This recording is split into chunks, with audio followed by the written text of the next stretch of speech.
É um número muito interessante. E outro lado, a gente vê, por outro lado, os 177 mil trabalhadores que estão cadastrados lá no CEPAD. Aumentou bastante, muita gente procurando por trabalho. E a gente fala sobre o assunto que tem deixado muita gente com medo real. A gente fala da inteligência artificial e será que ela é tudo isso que a gente está achando que ela vai impactar no mercado de trabalho? Bom, o mercado de trabalho já está tendo mudanças assim numa velocidade, né?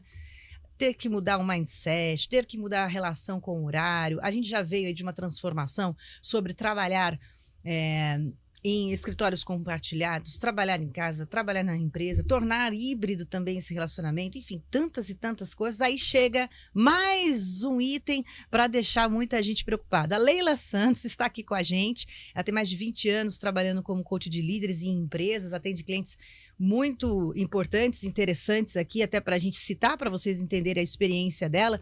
Grupo Boticário, L'Occitane, Sephora, Itaú, Biolab, Pfizer, Roche, são algumas das empresas que ela tem relacionamento com pessoas ou clientes ou em treinamentos que são relacionados aí ao trabalho, que ela inclusive tem como conhecimento uma pós-graduação em neurociência. Leila, que está aqui nos nossos estúdios, obrigada pela sua participação, bom dia. Bom dia, Carol. Bom dia a todos os ouvintes da CBN Campinas. É um prazer estar aqui pessoalmente e de volta. Tá certo.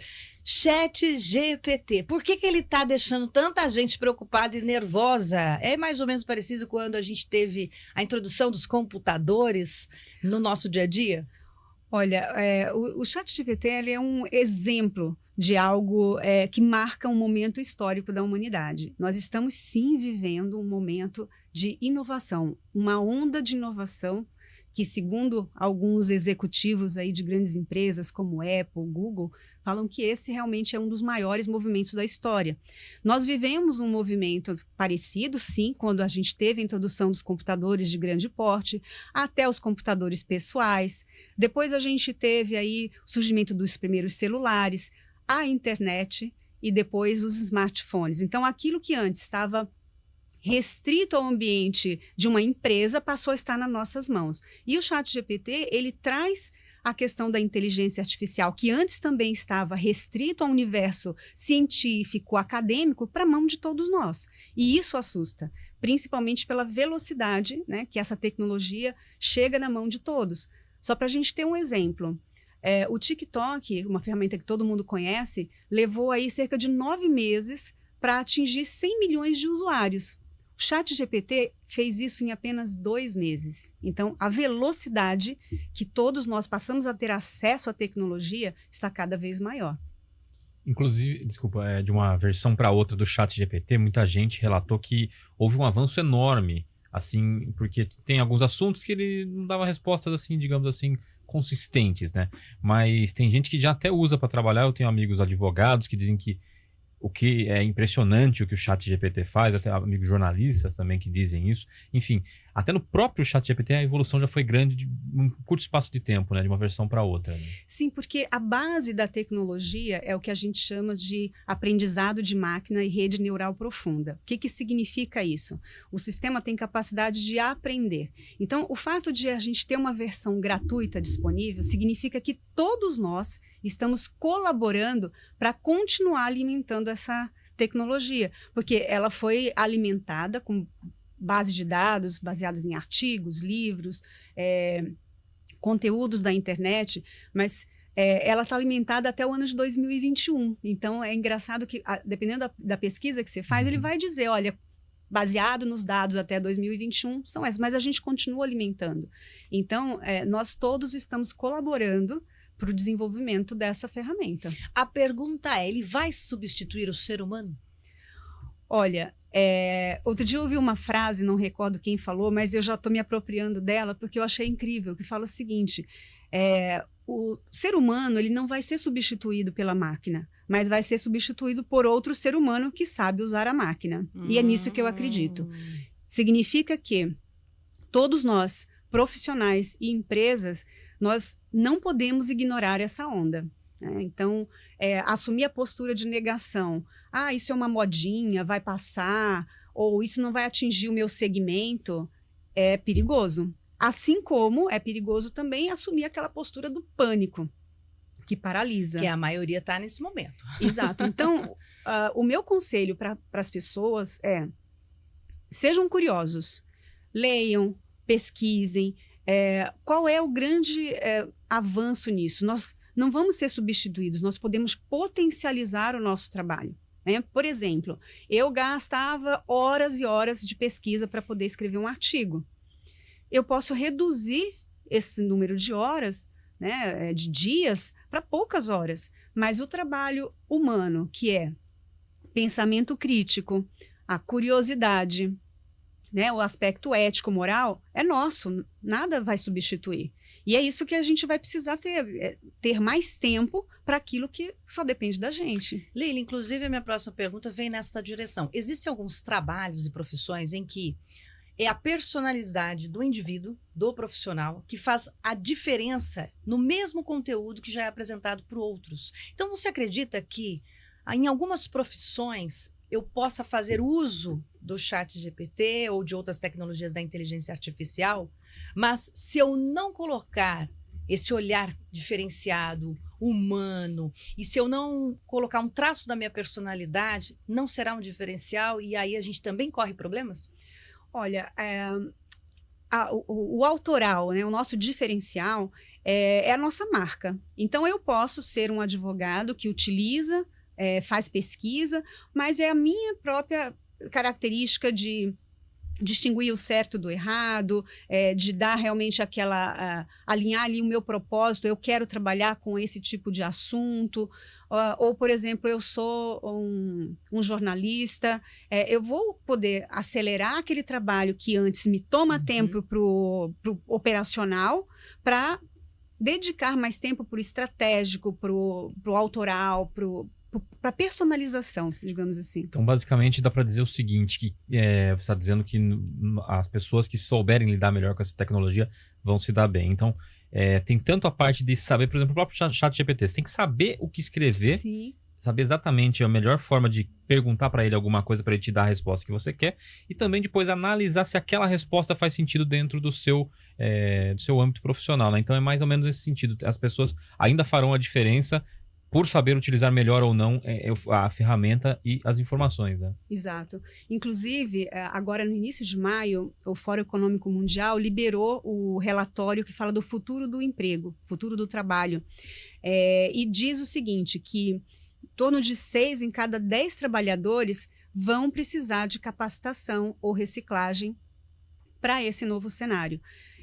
Vão aparecer muitas novas profissões, principalmente ligadas à área de tecnologia, então muita demanda. Significa que eu, enquanto estou trabalhando, eu preciso estar atento a esse movimento, e me capacitar. Então, se eu sou advogado, o que eu preciso aprender da tecnologia para ser mais eficiente? Por quê? Daqui a pouco, os anúncios vão dizer lá, olha, eu preciso de alguém que tenha experiência, né, com inteligência artificial. Se eu estiver preparado, eu posso me candidatar para essa vaga. Por outro lado, existe aí uma grande oportunidade, tanto para os governos como para as empresas, em cuidar de capacitar as pessoas.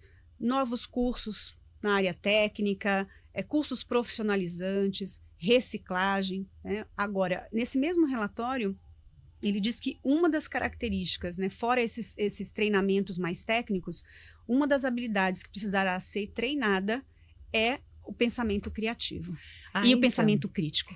É aí que entra uma questão que vem sendo discutida há muitos anos na educação e na política para a educação no Brasil, sobre ensinarmos nossas crianças a ter senso crítico e a interpretar textos, porque muitos leem, escrevem e não entendem o que estão fazendo, Leila. Você acha que acelerando essa relação com os computadores e outros dispositivos, nós também corremos o risco de aumentar esta falta de entendimento? O risco existe se os profissionais da educação também não se adequarem a isso. Existe aí um medo, como é que vai ser na educação? As crianças começam a pesquisar, Sim. Mas você pode transformar isso numa oportunidade. Eu li um artigo de uma professora outro dia que eu achei incrível, ela dizia o seguinte: eu não posso ter medo disso, mas eu preciso conhecer o que essa ferramenta pode agregar para o meu trabalho. Por exemplo, posso pedir para os alunos fazerem uma pesquisa sobre diferentes contos, algo sobre folclore, pedir para eles discutirem a diferença entre a pergunta. E aí ela até cita, né, uma frase do Einstein que diz o seguinte, né, que não são as respostas que movem o mundo, mas sim as perguntas. Então ela disse que os professores precisam estimular essa capacidade de curiosidade intelectual, ela diz, né, de fazer perguntas. Então, a educação, os cursos profissionalizantes têm a obrigação de desenvolver isso nos nossos jovens e crianças, com certeza. É o desafio cada vez maior. Para quem ligou o rádio agora, para quem entrou no YouTube agora, a gente está conversando com a Leila Santos a respeito da inteligência artificial e como ela está impactando na nossa vida e o medo que dá de pensar que o computador vai fazer por nós, né? Ela está desmistificando esse medo, dizendo que a gente tem que ser curioso, já começar a pesquisar, a ler, que pode ser requisito de algumas vagas de trabalho. Agora tem uma participação aqui no WhatsApp da CBN que eu achei interessante e curioso a gente falar, da Adileuza. A Adileuza escreveu o seguinte, né? Os chats das empresas, ou chat, né, como o pessoal também fala, não resolvem nada. É perca de tempo, dá uma raiva quando não tem a opção do atendente. Ela está falando dessa tecnologia que hoje é a única forma de a gente conversar com a maioria das empresas. Você entra lá no site, é só por aquele chatzinho. E realmente, como é um robô, Leila, você já deve ter passado por isso.